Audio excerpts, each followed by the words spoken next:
Welcome, I'm Esther, the passionate author of Living Without Fear, a book that has touched many lives, and the co-creator of the Amazon bestseller Inspire Journeys. If you're here to explore new possibilities and find inspiration, you're absolutely in the right place. If today's episode resonates with you or someone you know, please share it. Let's spread the message of hope together. Don't forget to subscribe to my newsletter, join me on YouTube, and if you find value in this podcast, I'd be so grateful if you could leave a review and sprinkle some stars on your favorite platform. Your support means the world to me, and I'm deeply thankful for each of you. And today, I want to talk about something that changed my life: gratitude and self-love. Gratitude and self-love have the power to completely shift how you see things. I know this because it happens to me. There was a time when I wasn't happy and I didn't like me. I was hard on myself, always criticizing every little thing. And because of that, I wasn't happy with the people around me either. My friends, my colleagues at work, and very often my boss. It felt like I was stuck behind a wall of negativity and I didn't know how to break free. Then one of my favorite therapists taught me about gratitude and self-love. She didn't just tell me to say thank you or make a list of things I appreciated. She showed me how to start small and really feel gratitude and self-appreciation. That's when things started to change for me. After my therapy sessions, I began a little ritual. I'd go to one of my favorite coffee shops in Zurich. I'd pick a table that felt cozy, maybe by the window so I could watch people go by, or in a quiet corner. I'd order a latte macchiato with its creamy layers of milk and espresso. Sometimes I'd treat myself to a golden flaky croissant, and I'd just sit there, feeling into myself. I'd ask, how do I feel right now?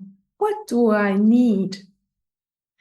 My therapist had encouraged me to see myself as the most beautiful being on this earth. At first, it felt strange, even silly, but I kept at it. Week after week, I'd return to that coffee shop, not just for the coffee or the croissant, but for the space I was creating for myself. And little by little, it worked. I started to feel it, to believe that I was worthy, that I was enough. Gratitude and self-love began to feel natural, like they belonged to me. But life is full of ups and downs. When I got pregnant at 40 and had my first son at 41, everything changed. Holding that perfect little baby in my arms was beautiful, but also overwhelming. The demands of motherhood were heavy, and I worried all the time about whether I was doing everything right. I lost touch with those moments of gratitude and self-care. The old feelings of stress and negativity started to creep back in. Maybe you've had a similar experience. Maybe you found something that brought you peace and joy, but life got in the way and you lost it. It happens to all of us. But here's what I've learned. It's never too late to go back to what healed you. I want you to think about what's helped you in the past. Was it journaling, meditating, taking long walks in nature, or maybe just sitting with a cup of tea and breathing deeply? Whatever it was, try to find it again, dust it off, and make it part of your life once more. For me, gratitude has become my anchor. It's not just about saying thank you. It's about really feeling it in my heart. When I look at my life now, even with all its challenges, I'm filled with gratitude. I'm grateful for my 2 sons, for the lessons they've taught me, for the laughter and even the hard times. I'm grateful for the little things. One of my 3 cats lying on my chest and purring softly, the smell of fresh air in my garden, the sound of birds singing, or the sunlight coming through the trees. If you're not sure where to start, let me share a simple practice with you.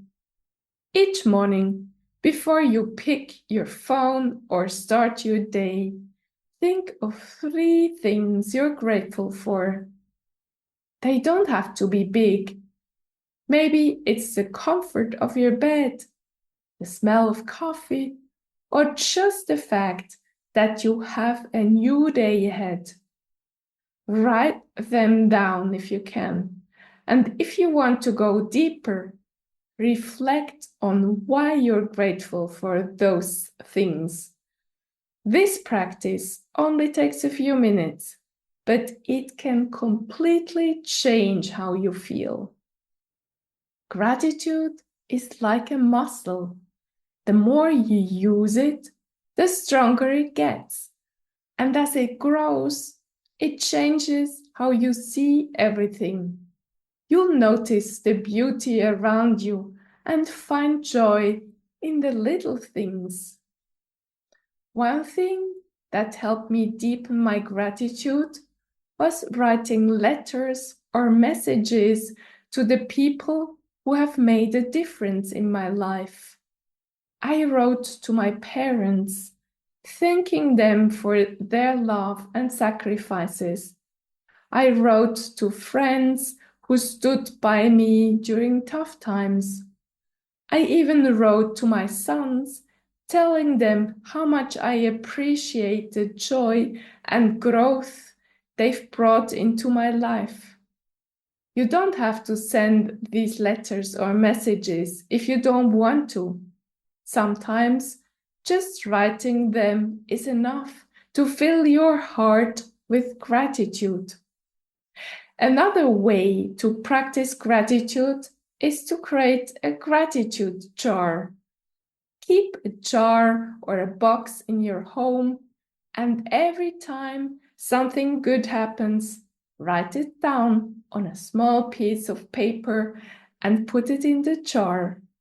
It could be a compliment from someone, a moment of laughter, or an achievement you're proud of. Over time, this jar will become a treasure trove of happy memories and reminders of how much you must be thankful for. If you're going through a difficult time, remember that it's okay to start small. Sometimes just being grateful for a new day or a deep breath can be enough. Gratitude isn't about perfection. It's about progress. Every little step you take counts. Self-love plays also a vital role in this journey. Treat yourself with kindness and patience, just as you would a close friend. Celebrate your efforts, no matter how small they may seem, and remind yourself that you are deserving of the care and compassion you offer to others. By nurturing self-love, you create a strong foundation for gratitude to grow. So let's take this journey together. Let's practice gratitude. Let's celebrate the small wins and cherish the simple moments. Even when life feels overwhelming, there is so much to be thankful for. Thank you for being here with me today. Your presence means so much. If this episode touched you, please share it with someone who might need a little gratitude or self-love practice in their life. Don't forget to subscribe to my newsletter, follow me on YouTube, and leave a review if this podcast brought you value. Let's spread this message of gratitude and self-love far and wide. Until next week, take care, be kind to yourself, and remember to carry gratitude and self-love in your heart.